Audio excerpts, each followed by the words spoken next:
Nah, kali ini kita akan mempelajari lebih lanjut kerjasama Indonesia di Asia Tenggara, yaitu ASEAN. Pada dekade 1960-an, Asia Tenggara mengalami berbagai konflik dan ketidakstabilan politik, termasuk Perang Vietnam dan ketegangan di antara negara-negara komunis dan non-komunis. Negara-negara di kawasan ini merasa perlu menciptakan kerjasama regional untuk menghadapi tantangan bersama dan mempromosikan perdamaian serta stabilitas di kawasan Asia Tenggara. Untuk itu, pada tanggal 8 Agustus 1967, ASEAN dibentuk melalui Deklarasi Bangkok yang ditandatangani oleh 5 negara pendiri, yaitu 1. Negara Indonesia yang diwakili oleh Bapak Adam Malik, yang kedua negara Malaysia yang diwakili oleh Bapak Tun Abdul Razak, yang ketiga negara Filipina yang diwakili oleh Bapak Narsisko Ramos, yang keempat ada negara Singapura yang diwakili oleh S. Rajaratnam, dan yang terakhir ada negara Thailand yang diwakili oleh Bapak Tanan Koman. Selanjutnya ada lambang ASEAN. Lambang ASEAN menggunakan batang padi karena mayoritas penduduk ASEAN menjadikan padi sebagai makanan pokok dan hasil pertanian utama. Di sini ada warna kuning yang melambangkan kemakmuran dan kesejahteraan, warna merah melambangkan sikap berani dan dinamis, warna biru melambangkan perdamaian dan keamanan, dan warna putih melambangkan kesucian. Deklarasi ini menekankan tujuan ASEAN, yaitu untuk mempercepat pertumbuhan ekonomi, kemajuan sosial, dan perkembangan budaya di Asia Tenggara. Yang kedua, meningkatkan perdamaian dan stabilitas regional dengan menghormati keadilan dan supremasi hukum. Yang ketiga, memajukan kerjasama aktif dalam berbagai bidang seperti perdagangan, pendidikan, ilmu pengetahuan, teknologi, dan budaya. Dan yang terakhir, meningkatkan kerjasama dalam menghadapi tantangan bersama, termasuk isu keamanan regional dan internasional.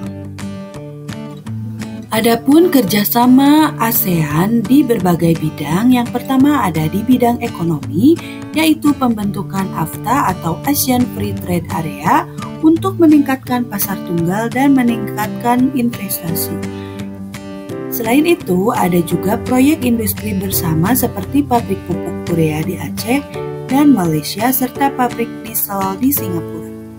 Yang kedua, dalam bidang pertahanan dan keamanan. Seringnya dilakukan patroli bersama antar negara seperti Indonesia dan Malaysia di Selat Malaka untuk mencegah pembajakan, penyelundupan, dan kejahatan laut lainnya.